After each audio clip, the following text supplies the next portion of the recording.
Hello दोस्तों, अपना दोस्त जी के चैनल पर आप सभी का स्वागत है। आज अपन पढ़ रहे हैं हिंदी साहित्य इतिहास के अंतर्गत आदिकालीन लौकिक गद्य साहित्य। इसलिए पिछले वीडियो के अंदर अपन ने अब तक आदिकाल को पूरा पढ़ चुके थे।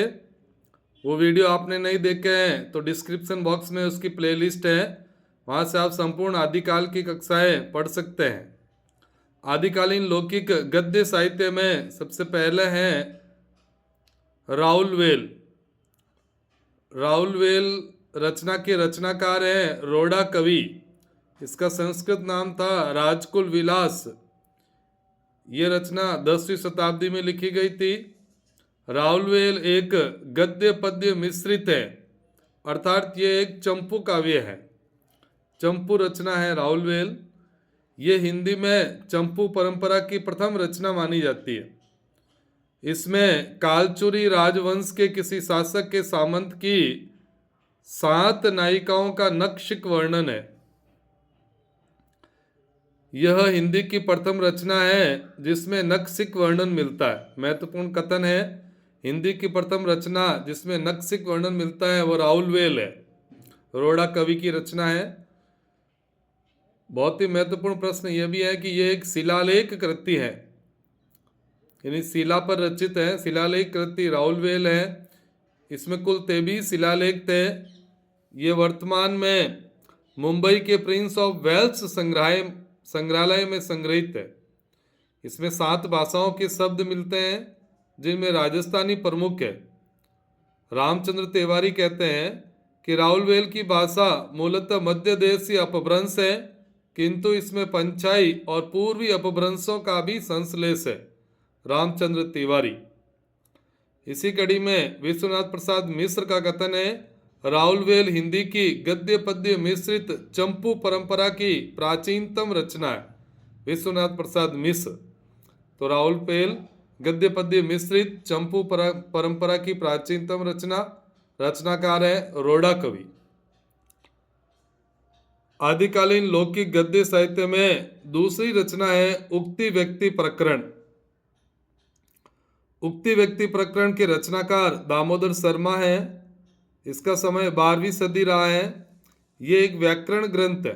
तो उक्ति व्यक्ति प्रकरण एक व्याकरण ग्रंथ है। दामोदर शर्मा महाराज गोविंद चंद्र के सभा पंडित थे। गोविंद चंद्र के राजकुमारों को बनारस के आसपास की भाषा तथा संस्कृत सिखाने के उद्देश्य से उन्होंने उक्ति व्यक्ति प्रकरण की रचना की थी। दामोदर शर्मा ने इसकी भाषा को अपभ्रंश बताया है।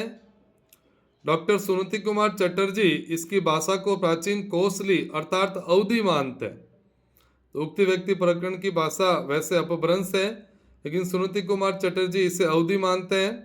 दामोदर शर्मा की पुस्तक से पता चलता है कि उन दिनों कहानियों में गद्य का भी प्रयोग होता था। संभवतः चंपू काव्यों के ढंग की रचनाएं होती थी। हजारी प्रसाद द्विवेदी का कथन है। तो उक्ति व्यक्ति प्रकरण दामोदर शर्मा का है, एक व्याकरण ग्रंथ है 12वीं शताब्दी का।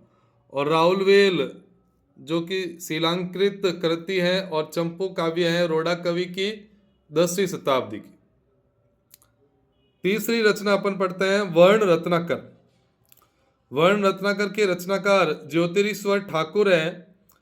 वर्ण रत्नाकर एक शब्दकोश है। इसकी भाषा मैथिली है। तो ये मैथिली भाषा का एक शब्दकोश है। इसे मैथिली का विश्वकोश भी कहा जाता है। वर्ण रत्नाकर में 8 अध्याय है जिन्हें कलोल कहा गया है।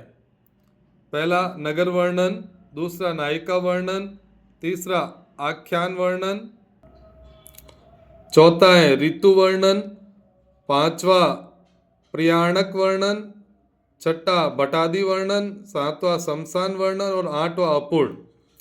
इस प्रकार वर्ण रत्नाकर में कुल 8 अध्याय हैं जिन्हें कलोल कहा गया है। वर्ण रत्नाकर में 84 सिद्धों का भी उल्लेख है। महत्वपूर्ण कथन है, 84 सिद्धों का उल्लेख वर्ण रत्नाकर में मिलता है। इसमें तत्कालीन हिंदू दरबारों का वर्णन मिलता है।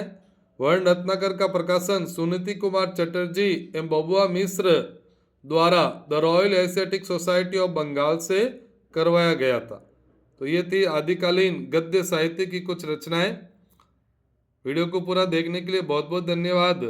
इससे अगले वीडियो में अपन आदिकालीन अपभ्रंश साहित्य के बारे में पढ़ेंगे।